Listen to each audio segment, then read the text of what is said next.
Hello, how do? Welcome back to Edgar TV. It's that time where we predict the entire World Championships. Now, in the past, what I've done is I broke this down into sections and I've done it like a quarter at a time. Probably should have done that this year, but I don't have enough upload days because the tournament starts tomorrow. And we've had so much to cover. There's been so many talking points. So we're going to do it all in one go here today. Ignore Jodie, who's sat in the background right now. She's just cracking on with a little bit of work, getting a bit of data done and ready for the World Championships.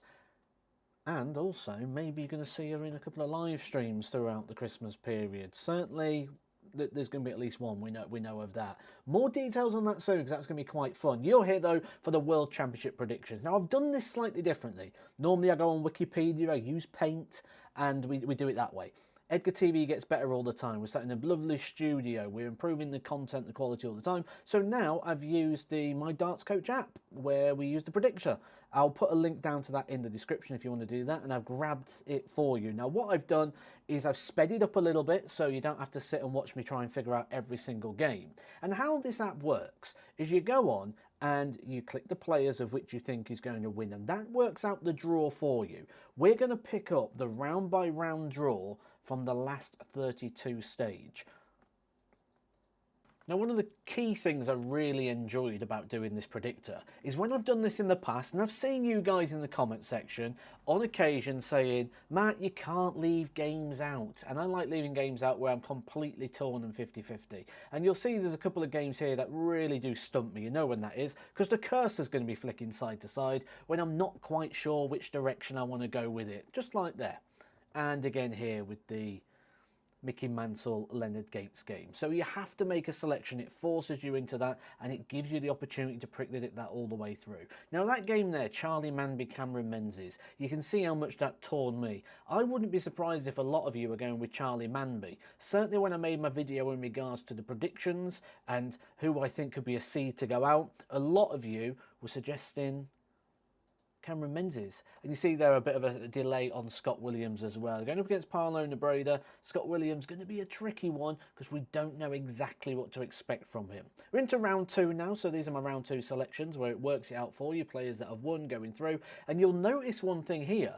Mervyn King getting a couple of selections. He gets into this off the Challenge Tour, missed the World Championship for the last couple of years.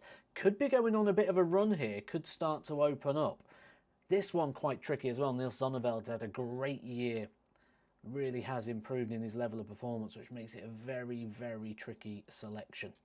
Now, if you are worrying about this motoring through and being a bit quick and you're not quite getting to see all these, don't worry, at the end it will bring up the full draw bracket, so we'll be able to go through it. This is just for you guys that are very quick-eyed, and you can make your own little judgments yourself. Notice Ryan Searle going on a bit of a run here. This is something I've spoke about before that I do feel is a bit of a dark horse for a bit of a run here at the World Championships.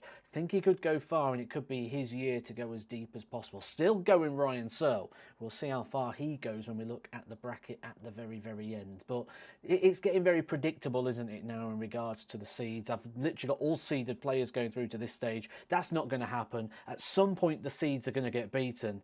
That is pretty much a certainty along the way.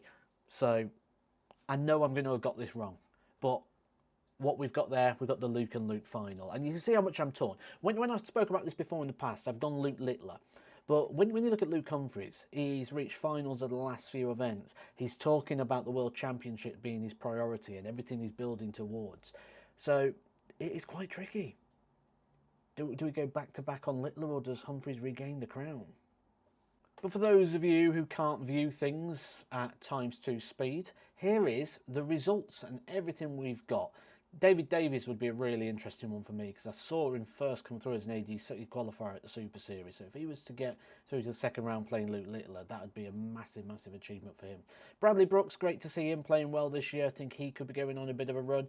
Mervyn King Barneveld, I've got coming through this section here with Raymond van Barneveld going on a bit of a run. Yes, it's not been the greatest of years, but if there's someone who knows how to get ready for a World Championship, it's Raymond van Barneveld. Won it 5 times, took out Michael van Gogh when he was at his peak. He's always a dangerous player in this sphere. My biggest concern about my predictions here is the amount of seeds. The seeds are the players with the numbered names next to them. I just can't see this many seeds going through. I feel like there's going to be some surprises along the way. Ryan Searle, I think, could be one. I've got him down as my dark horse. Would run into the likes of Martin Schindler, who beat him in the European Tour. Doesn't have the greatest record against Dirk, but I've got Ryan Searle going all the way through here to potentially the semi-finals against Luke Littler. Andreas Harrison could be a real danger in this event. If he gets past Ross Smith, look how it could potentially open up for him. Potentially against Thibaut Tricol, who is a big favourite to win his first game. Bottom section of the draw, you've got Ricardo Petresco. The seed is Dave Chisnell, who's had a terrible year, Fallon Sherrick and Jose de Souza. So Andreas Harrison could come through that section.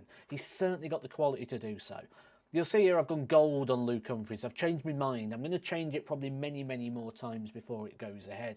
But the two Luke finals, I'm going with Luke Humphries. The run for Luke Humphries would be Ted Everts, Jeffrey de Graaf, Vessel Nyman, Nathan Aspinall, Jan Van Veen and Josh Rock. Now, we know Van Veen has been a thorn in his side this year. Beat him at the World Match Play, beat him in the European Tour final. So, could say he's got his number in a sense. However, it wouldn't be easy, would it? I've got him against James Wade, Madars Razma, Alan Suter. And the opening game, Cristo Reyes. Cristo Reyes, I think a lot better than the odds are suggesting, certainly if you watched him playing that qualifier. Michael van Gerwen doesn't have the greatest of form coming into this, so could look a little bit vulnerable. I've got him going out here to Jermaine Watamena, and if that happens, Jermaine Watamena would have gone through. Scott Williams, who's defending the semi-final from 2 years ago. Gary Anderson and Michael van Gerwen. That is a very tough section there. I've also got Bo Greaves going through. Bo Greaves getting the better of Callum Ridds, two-time quarter-finalist, and also Daryl Gurney.